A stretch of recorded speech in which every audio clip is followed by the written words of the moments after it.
Americans continue to protest social and economic inequities that African Americans face daily, including in education. Historically black colleges and universities provide lots of opportunity for low-income and first-generation black students to even out the playing field through education. And so now, more than 30 years, the Thurgood Marshall College Fund has created access to higher education through affordability. It's also developed talent for careers that lead to economic sustainability. And this morning, joining us live now on Skype is Dr. Harry Williams, the president of the Thurgood Marshall College Fund. Dr. Williams, thanks so much for being with us here this morning.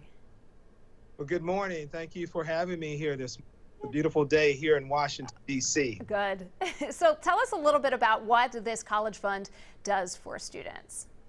I tell you, the Thurgood Marshall College Fund, the sole purpose of this organization is to support our students that are attending the 47 publicly historically black colleges and universities in this country.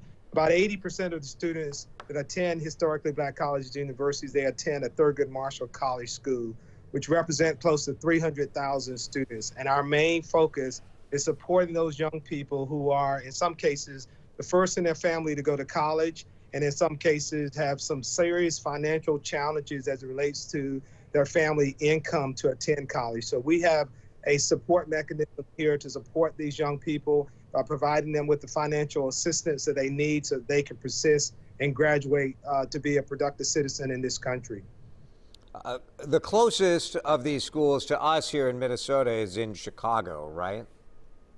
Well, Chicago State would be one of our institutions. Chicago State is a what we call a PBI. It's predominantly black. It's not a historically black. Okay. Historically black are those institutions that were founded with the sole purpose of supporting and teaching and educating African American students at the end of slavery.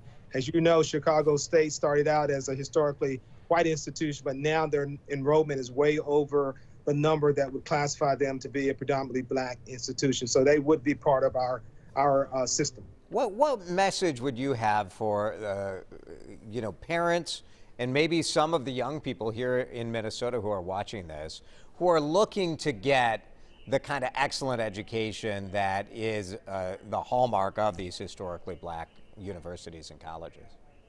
Yes, and that's a great question, and thank you for asking that question. The number one message is that if you decide to send your son or daughter to one of our institutions, I can guarantee you this, and I'm speaking firsthand because my son, both of my boys, attended Howard University, which is part of our system and one of the oldest historically black colleges in the country.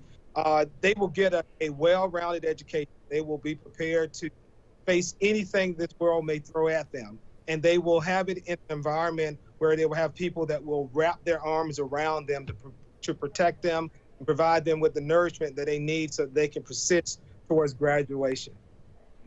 Dr. Williams, a hard part about this, though, is there's this big gap between the amount of people that value education, which is a huge amount, and then the people who really believe that they would even have access to one of these colleges or universities. Yeah, there is a gap there, and part of our education is letting them know that there is hope. Our founder, when she created this organization 33 years ago, actually went and met with the Supreme Court Justice Thurgood Marshall and asked him if he would lend his name to this organization. The reason why she went to him is because Thurgood Marshall is a two-time WCCO graduated number one in his class from Lincoln University in Pennsylvania and number one in this class at Howard University Law School.